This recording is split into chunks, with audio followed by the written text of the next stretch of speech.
1 year ago, I decided I wanted to become a football referee. Not because of the money, though. I only get paid 20 euros per match, so I won't really get rich by it, will I? No. I decided to become a referee for 2 other reasons. 1, to stay in good shape.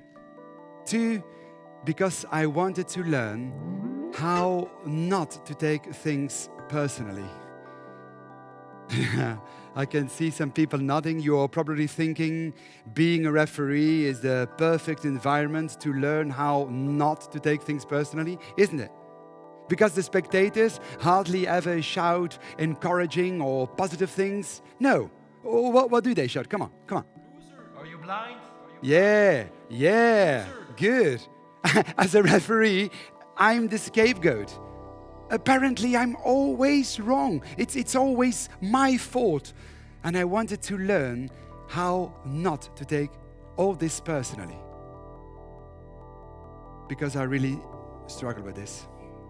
For example, when I drive slowly because I'm trying to find a specific location and somebody is just driving behind me, I feel hunted, especially when they start honking and flashing their headlights. I take it personally. I know I shouldn't, but it just happens. Do you see what I mean? Yeah. Or when somebody cancels an appointment last minute, I get the feeling that I'm not important enough. Again, I take it personally. Even professionally. I'm a public speaker, like tonight. This is what I do. I give keynote speeches, and I really like it, as long as I can draw my audience into my story.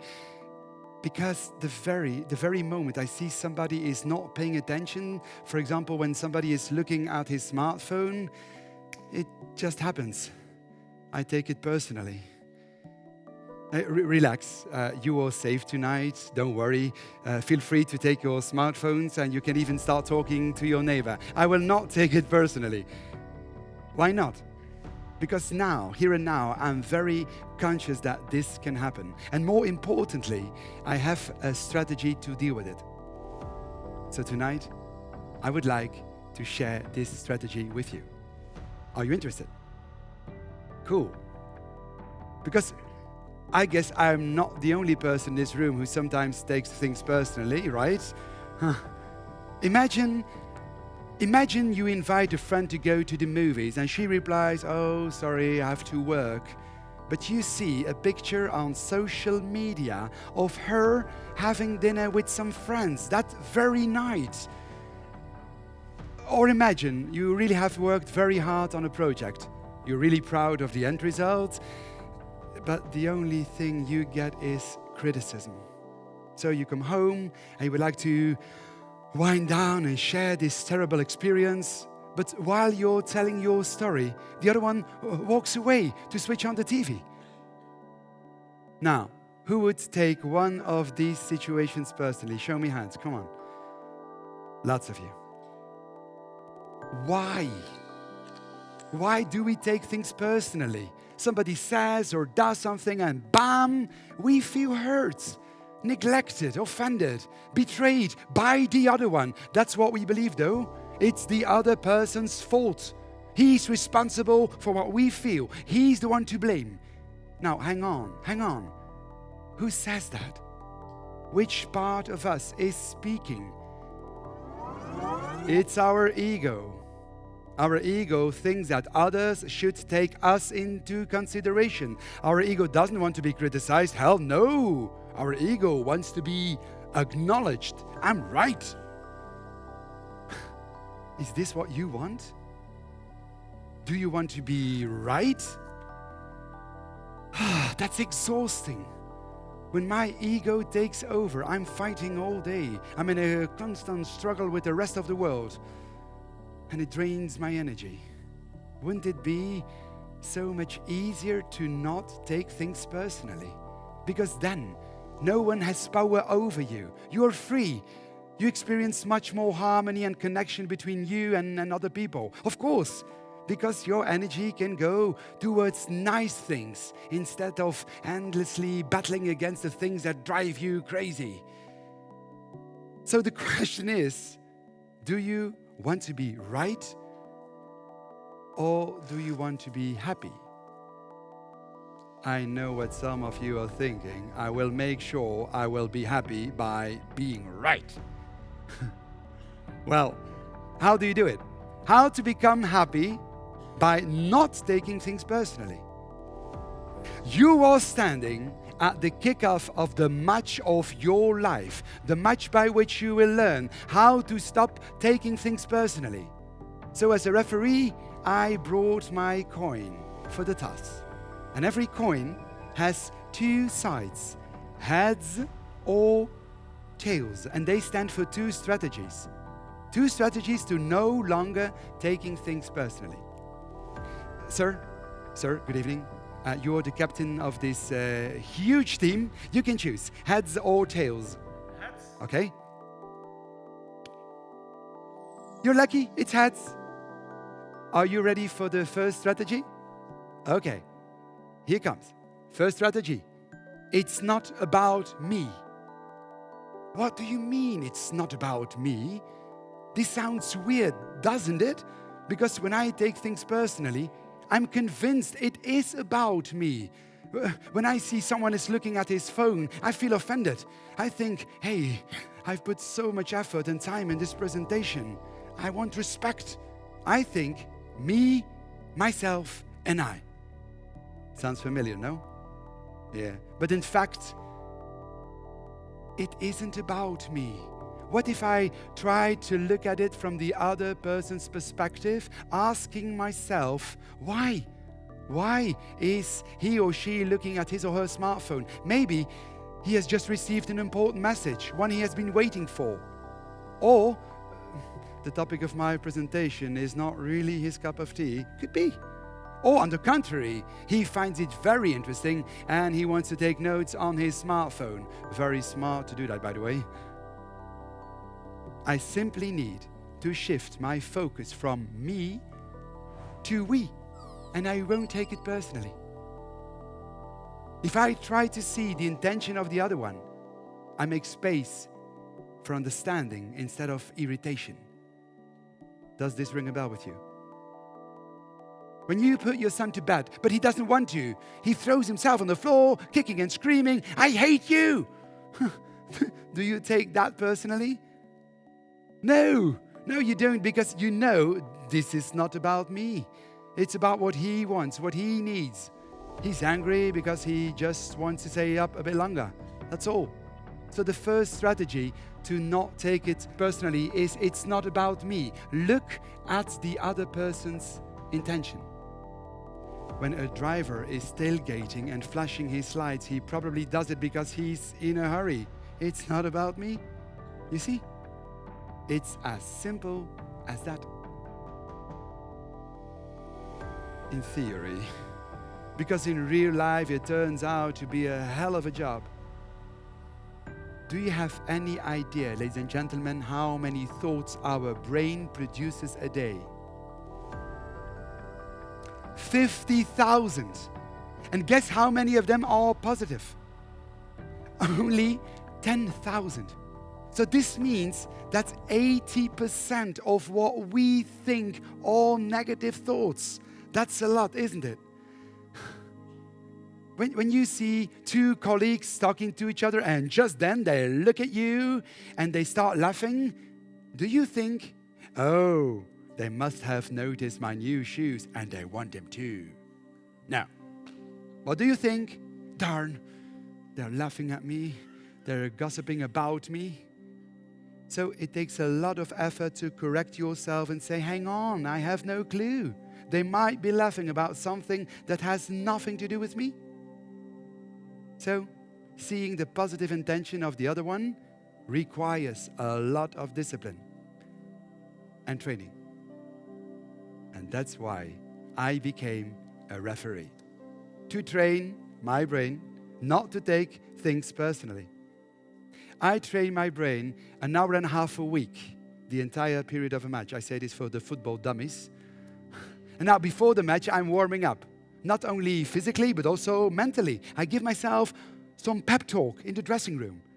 Frederik, watch out. Lots of things will trigger you during the game. You're going to make decisions who some will not agree with, and they will shout unpleasant things at you. So I tell myself, Frederik, don't take it personally. It's not about me. They just want to be right. They simply want their team to win. You see, when I focus on the intention of the other person, there is no need to take it personally. When I apply this strategy very consciously, I admit it, I feel much more at ease on the field. When the coach, the players, or the spectators do not agree with my decisions, I'm less easily thrown off balance. This strategy, ladies and gentlemen, works. But not always, unfortunately, because some words they shout at me, like here, do really hit a raw nerve. You're a loser. Choose another hobby. You know what? Go fishing. Ouch. Maybe they are right. Perhaps I took the wrong decision. Maybe I am a loser. Honestly, that's how I feel sometimes. Do you see this? Every coin has a flip side. When this first strategy, it's not about me, doesn't work, it simply means it is about me. I have to look in the mirror and question myself. As a beginning referee, I still feel insecure, especially me. I never played soccer. It is about me because it has something to do with my insecurity. I doubt about myself, or a part of myself that I haven't come to terms with. Do you see my point, ladies and gentlemen? Even if I know that a driver is only tailgating because he's in a hurry, I still take it personally when he honks or he's flashing his headlights. So I must question myself. Probably I was driving too slowly. I'm aware of it. I just don't like that clumsy part of myself. Why else would I take it personally, right? When I say, ladies and gentlemen, you are an orange, who would take this personally? No one, right? Why not? Because nothing in you believes that you are in fact an orange. An orange? Unless, of course, that you are ginger and you feel bad because of that, which is luckily not the case with me. But when someone says, Frederik, you are so selfish. Ouch, I do take it personally. And it only happens because I know there is some truth in it.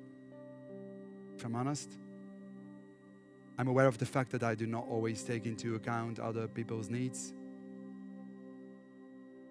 When you are being criticized and it hurts, chances are big that this is rooted in your childhood. Maybe as a child, you were never good enough. When you came home with a 9 out of 10, they said, hey, and why not a 10? You see, you can only take things personally if it somehow touches a raw nerve. And that's the moment to give yourself some empathy.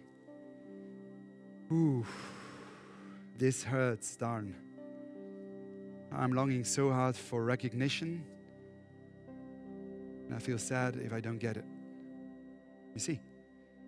And you can also, why not, speak up. Just tell the other one what's going on inside you. Hey, I'm in the middle of my story here, and you just walk away to switch on the TV. It feels as if you don't care about my story. It's not nice.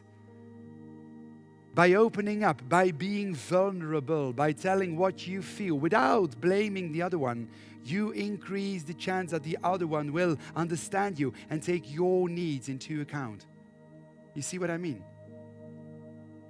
To conclude, how not to take things personally. 1, it is not about me. Look at the other person's intention. If that doesn't work, 2, it is about me. Give yourself empathy and speak up. Ladies and gentlemen, please pretty please do not take it personally, but I really do hope that you will take a couple of things personally within the next hours and days. Only if you do, you can test out these two strategies. Imagine, just imagine, if we could all put this in practice, wouldn't that enhance our relationships enormously? Together we could create a better world. Wouldn't that be great? And as a referee, I even earn some money by it. Who would also like 20 euros to learn how not to take things personally? Show me hands. Show me hands. Oh, so many. Who still wants the 20 euros now?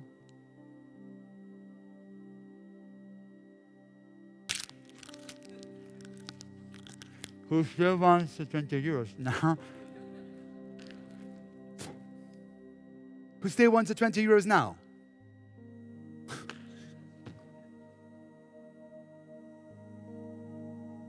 And who still wants them now?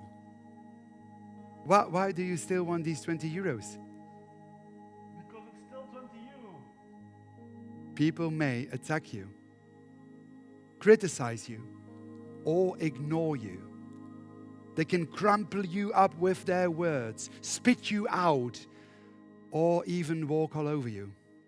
But remember, whatever they do or say, you will always keep your value. Thank you.